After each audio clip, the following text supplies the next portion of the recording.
ہیں۔ اہل تشیع کون ہیں؟ یہ آپ جب ماتم کرتے ہیں تو اہل تشیع وہ ہیں جنہوں نے امام علیہ السلام کو قتل کیا اور اب اپنی غلطی کی پر ماتم کر رہے ہیں، اپنا ایک طرح مقافات عمل کا شکار ہیں، اللہ تعالیٰ نے قیامت تک ان کو رونے پیٹنے پر لگا دیا ہے۔ یہ بات کیا ہے؟ دیکھیں، سوال تو یقیناً یہ ہر زد و عام خاص لوگوں کی زبان پہ ہے اور یہ اعتراض ہے، لیکن اس کا جواب میں اگر کہوں تو بہت سخت ہے۔ مجھے بڑے احترام کے ساتھ ان چیزوں کو پیش کرنا ہوگا۔ حقیقت یہ ہے کہ شیعہ اسے کہتے ہیں جو ولایت علی ابن ابی طالب علیہ السلام اور ان کے 11 بیٹوں کی امامت کو مانتا ہو، ولایت کو مانتا ہو، وہ شیعہ ہے۔ اب ماننا اور عمل کرنا یہ لازم و ملزوم ہے۔ ایک آدمی دعویٰ کرتا اس پہ عمل نہیں کرتا تو اس کا مطلب یہ ہے کہ وہ جھوٹا دعویٰ ہے۔ ایک چیز تو یہ ہے۔ دوسری بات یہ ہے کہ ہم جب کربلا میں دیکھتے ہیں تو امام حسین علیہ السلام کے قتل میں سب سے آگے جو شخص کھڑا ہے عمر ابن سعد ابن ابی وقاص۔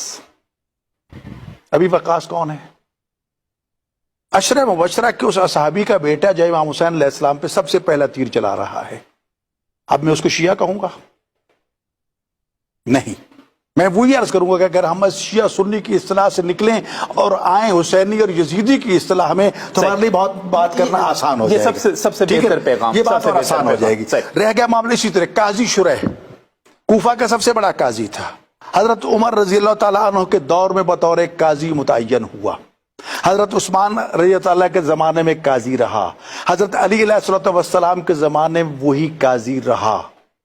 تینوں ادوار آ گئے جی۔ جب آیا ابن زیاد کا دور اور یہ 4 محرم جو گزری ہے، ابن زیاد نے کوفہ میں اعلان کیا کہ جاؤ جا کر امام حسین کو قتل کرو۔ انعام و اکرام لوگ کو جانے کو تیار نہیں تھا جی۔ اب اس میں ڈرایا گیا، دھمکایا گیا، اس نے لالچ دیا لیکن کام نہ بنا۔ اس نے جو سوچا جب تک حسین کے قتل کو کوئی شریعت کا بہانہ بنا کے اس کو شریعت کا مخالف اور باغی قرار نہیں دیا جائے گا، لوگ نہیں جائیں گے۔ قاضی شریح کو بلایا کہ میں کسی وقت قتل ہو سکتا ہوں، میرے پاس یہ مال دنیا ہے، بطور امانت پورے کوفہ میں تو اس سے بڑا مجھے کوئی امین نظر نہیں آیا، میں آپ کے پاس امانت رکھنا چاہتا ہوں، رکھ دو۔ اشرفیوں کا ڈھیر لگ گیا رات کو، تو ابن زیاد جو آیا اور اشرفیوں کے ڈھیر سے کھیلنا شروع کر دیتا ہے۔ قاضی شریح دیکھ رہا ہے، اس کی آنکھوں میں جب چمک آئی لالچ کی، قاضی سب کچھ تیرا ہو سکتا ہے، ایک کام کر دو، قتل حسین کا فتویٰ دے دو کہ وہ باغی ہے۔ اس نے کہا کوئی بات نہیں، لاؤ کاغذ، لکھ دیا کہ حسین نے خلیفہ بعد کے بغاوت کی ہے اور یہ باغی ہے اور باغی قتل واجب ہے، لہذا کوفہ والوں نکلو اور جا کر امام حسین کو قتل کرو۔ امام حسین کو نعوذ باللہ قتل کرنا عین شریعت عین اسلام کے مطابق ہے۔ کہا نہیں، اتنا کافی نہیں ہے، مسجد کوفہ کے محراب پہ جا کے اعلان کر دو، منبر پہ جا کے اعلان کر دو۔ جا کے اعلان کر دیا۔ ادھر لوگوں نے جب قاضی شریح کی زبان سے اور تحریر سے یہ فتویٰ لے لیا، یہ حکم لے لیا کہ قاضی نے، جج نے یہ فیصلہ دے دیا نعوذ باللہ من ذالک کہ امام حسین باغی ہے اور اس کا قتل واجب ہے، لوگ دھڑا دھڑ کوفہ سے نکلے۔ ادھر یہ کیا ہے؟ خاسرت دنیا والآخرہ۔ ابن زیاد نے کہا جاؤ جاؤ، تم کون ہو؟ نہ دنیا ملی نہ آخرت ملی۔ تو اس قسم کے قاضی شریح جیسے کردار آج بھی موجود ہیں۔ کربلا میں امام حسین کو قتل کرنے والوں میں کم از کم 18,000 قاری قرآن اور حافظ قرآن تھے۔ ہم ان کو کیا کہیں گے؟ لالچ دنیا، دنیا کے چند روزہ۔ اور امام حسین نے بار بار یہ تعارف کروایا کہ میں رسول اللہ کا نواسا ہوں، پھر انداز بدلا میں علی ابن ابی طالب کا بیٹا ہوں، پھر انداز بدلا میں رسول کے بیٹی فاطمہ کا بیٹا ہوں، پھر کہا کہ میں نے تمہارا کیا قصور کیا ہے، مجھے آزادی دے دو، میں سیدھا یزید کے پاس چلا جاتا ہوں۔ حسین علیہ السلام جنگ نہیں کرنا چاہتے تھے۔ ادھر اسی عمر ابن سعد ابن ابی وقاص کو رائے کی حکمرانی کا پروانہ مل چکا تھا، آرڈر ملا نہیں پہلے امام حسین کا مسئلہ حل کرو پھر جاؤ گے۔ نہیں چاہتا تھا جنگ کرے کہ نہ کرے، بالآخر اس نے تیر چلا کے پورے فوج کو گواہ بنایا، گواہ رہنا کہ سب سے پہلا تیر میں چلا رہا ہوں تاکہ رائے کی حکومت مل جائے۔ امام نے فرمایا تھا نہ تجھے رائے کی حکومت ملے گی، نہ تجھے دنیا ملے گی، نہ آخرت ملے گی۔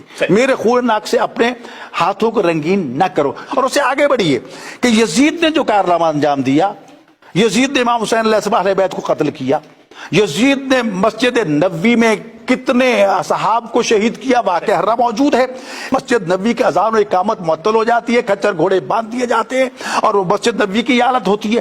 اس کے بعد خانہ کعبہ سب سے معتبر ترین مقدس ترین مقام پوری ملت اسلامیہ دنیا کے لیے، کعبہ کو شہید کرنے والا یزید کا حسین بن نبیر سپاہی۔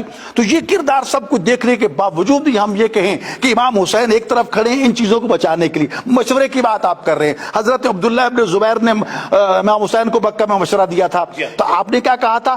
آپ اس حدود حرم سے نکل کے مسجد تنیم کے پاس، منزل تنیم کے پاس آ کر بیٹھ گئے تھے، فرمایا اگر ایک بالش یہاں سے باہر میں قتل کر دوں مجھے اور پسند ہے، اگر دو بالش اور دور جاؤں تو اور پسند ہے، کیونکہ میں نہیں چاہتا کہ میرے خون ناک سے یہ زمین امن جو ہے تباہ برباد ہو۔ امام حسین کعبے کو بچانے کے لیے خود قربان ہو جاتے ہیں، مکہ چھوڑ کے چلے جاتے ہیں۔ تو بات یہ ہے کہ یہ کہنا کہ شیعہ قاتل تھے فلاں قاتل تھے، یہ بات نہیں ہے۔ تو لہٰذا بات وہی آ جاتی ہے، یہاں پھر ہم وہ اصحاب و غیر اصحاب کی بات سے نکل جاتے ہیں۔ حسینیت اور یزیدیت، حسینیت اور یزیدیت ظلم، بالکل صحیح فیصلہ آج بھی ہم نے وہی کرنا ہے کہ امام حسین کی صف بھی کھڑی ہے، یزید کی صف بھی کھڑی ہے، ہم نے کس صف میں جانا ہے، بالکل صحیح۔ ناظرین